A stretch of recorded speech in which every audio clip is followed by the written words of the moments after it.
Добрый день, мы только что завершили. Good afternoon. We have just concluded the work of the Council of Foreign Ministers of the Commonwealth of Independent States. It began yesterday with informal discussions, during which current international and regional issues were freely addressed. Today, 2 sessions took place. One in a narrow format with only ministers and their deputies, and then an expanded session during which several initiatives were presented and documents were signed, which you witnessed. I would like to especially highlight the contribution of our Kazakh friends in organizing these meetings. They provided all the conditions necessary for effective work. Of course, we also congratulate our Tajik colleagues on the successful start of their CIS chairmanship. We share the priorities outlined by Dushanbe for the current year, which aim to enhance cooperation in all areas and ensure continuity in our activities. Among them are the traditional foreign policy, trade economic, and cultural humanitarian directions. Special attention is also to be given by Tajikistan to ecology, climate, and expanding contacts with external partners. We will provide every assistance to Tajikistan in fulfilling the functions of the chair. Naturally, we reviewed the outcomes of our foreign ministries' cooperation, our coordination on international platforms according to the 2024 consultation plan. We were pleased to note that the plan has been fully implemented. These meetings were very useful, allowing us to better understand the nuances of each other's positions and coordinate our steps in the United Nations, the OSCE, and other multilateral platforms. I would like to emphasize that everyone highlighted the special significance of events dedicated to the 80th anniversary of the victory in the Great Patriotic War. On May 9th, we will be glad to see our friends from the CIS countries at the events in Moscow dedicated to this momentous date, which is important not only for our fraternal nations but for all of humanity. All CIS country leaders were invited by President Putin to take part in the parade and other events in Moscow. We expect they will join us on Red Square. Today, in connection with the victory anniversary, a decision was made to introduce a new CIS honorary title, City of Labor Glory, 1941 to 1945. A list of such cities is currently being finalized and will be made public soon. We also discussed current international and regional affairs. I shared the current situation regarding the Ukrainian crisis and explained our consistent approach to a settlement that must be reliable, lasting, and sustainable. This can only be achieved by addressing the root causes of the conflict, which are well known and have been accumulating for years. In essence, they began forming with NATO's increasing push eastward, up to our borders, and with the encouragement of the openly Nazi Kiev regime, which came to power through an unconstitutional bloody coup. Among other things, this regime has legally eradicated everything related to Russia and the Russian world. The Russian language, culture, Russian language media, canonical orthodoxy in the form of the canonical Ukrainian Orthodox Church, and more. I informed our colleagues about certain details of our contacts with the Americans, including on Washington's potential role in assisting with the settlement of the Ukrainian crisis. President Trump has consistently expressed his interest in this, and unlike Europe, which includes Britain and which completely ignores the root causes of the current situation, there is a desire in the U.S. to understand the essence of the problem. Trump has publicly stated multiple times that dragging Ukraine into NATO was a mistake that played a decisive role in current events, despite Moscow's long-standing warnings.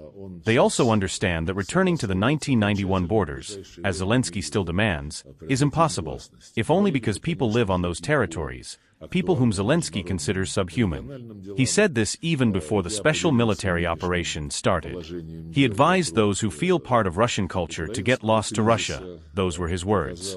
Recently, in an interview, he said that his primary motivation is hatred of Russians.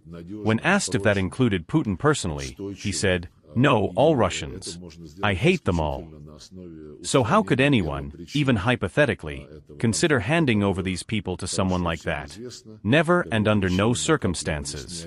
The Trump administration understands this, and they've publicly stated that Zelensky will have to accept the territorial issue. As a result of today's meeting, a package of decisions was adopted in cultural humanitarian, law enforcement, and security areas. Projects of several international treaties were approved, including a program for CIS countries to strengthen border security from 2026 to 2030. I would also highlight documents on the main areas of the joint system for monitoring radiation, chemical, and biological environments, principles for joint communication systems among the CIS armed forces, and the creation of a volunteer forum on the initiative of Kazakhstan's president. This forum will now be a permanent platform within the CIS. We actively supported it. This movement has been developing for years, and we advocate for making it international within the CIS framework. Some documents are published as foreign minister statements, while others are drafts to be signed by the heads of government at their meetings, two of which will take place in June and September. The summit at the head of state level is scheduled for October 10th in Dushanbe. Sergey Viktorovich, how do you see the role of the CIS in a multipolar world? We've laid out our position quite thoroughly. The President proposed an initiative for forming a Eurasian security architecture that covers the entire continent, all countries located on it, and all the organizations operating here. The CIS is one of them. It has established working ties at the secretariat level with the Shanghai Cooperation Organization, the Eurasian Economic Union, and the Collective Security Treaty Organization. There are also organizations like ASEAN and the Gulf Cooperation Council, as well as integration groups in South Asia. The idea is to bring together these integration processes, which are already quite mature, and develop interaction between them, to find common interests, combine efforts, avoid duplication, and prevent resource waste. The CIS, being involved in both economic and security matters, can and will be an active partner in creating this material basis, what President Putin calls the Greater Eurasian Partnership. That material foundation will help shape a Eurasian security architecture, and the CIS will certainly play a part, considering the serious security dimension of its work program. 2 weeks ago, Kaja Kallas admitted that anti-Russian sanctions are greatly harming the economies of Central Asian countries. However, she asked them to endure and be understanding toward the EU. What would you advise Central Asian leaders to respond? I'd advise Kaja Kallas herself to endure, in her position. That would be easier than asking people to suffer to their own detriment. I don't understand these politicians. The funniest part is that she didn't mention that it's the Estonian and other EU nations who are enduring the greatest losses. The impact on Central Asian countries is much less significant than what EU citizens face. Another politician, Annalena Baerbock, who is finishing her term as Germany's foreign minister, became famous for her many blunders, including her ignorance and her total lack of responsibility toward voters. Like Ursula von der Leyen, she admitted, along with Scholz, that they are knowingly worsening their population standard of living. But for the sake of defeating Russia, their voters must bear it. That, to me, shows how far the EU has declined as a project that was once meant to benefit its citizens. In the context of today's trade wars, can structures like the CIS or Russia, Central Asia come up with new measures to minimize economic damage? We did touch on these issues, although they are being worked out more concretely through financial ministries, central banks, and deputy prime ministers. There's not much need to reinvent the wheel. For 3 years, the West has been trying to globalize its sanctions and apply them to anyone interacting with Russia, especially our neighbors, including in Central Asia.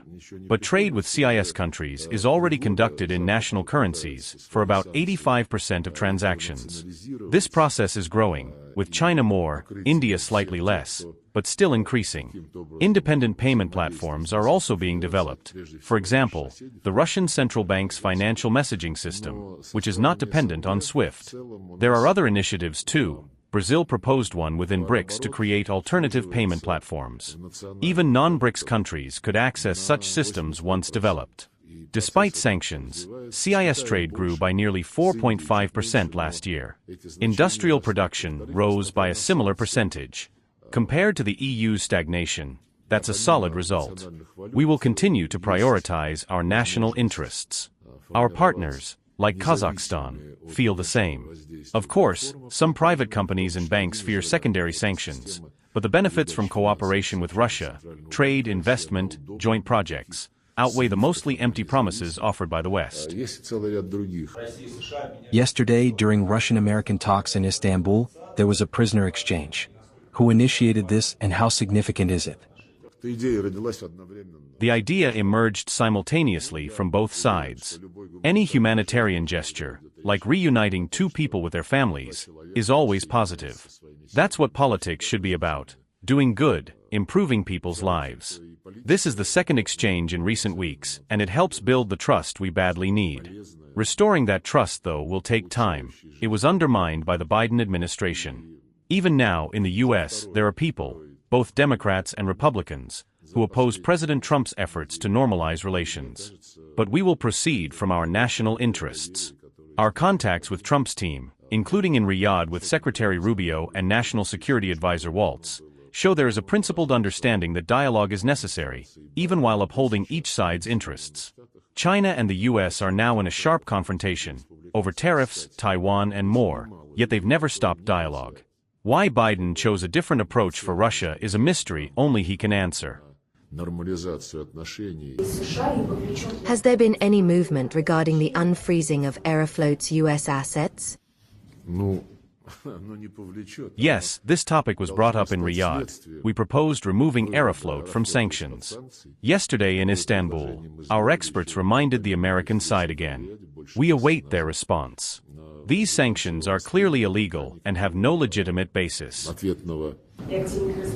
The EU is investing 10 billion euros into the Trans-Caspian transport corridor. Is this a threat to Russia's north-south and east-west routes? We don't consider any transport corridor that enhances regional or global connectivity a threat. We've never tried to block such projects, and we won't now. We only object when our projects are deliberately sabotaged, like the Nord Streams. That's unacceptable. As for transport, the more options, the better. But in terms of speed and efficiency, our north-south corridor is already more advanced. We're working with Kazakhstan, Iran, and India to extend it to the Indian Ocean. It's already functioning. Let other routes develop too. Let there be real competition. Let other routes develop too. Let there be real competition. Затратнее, если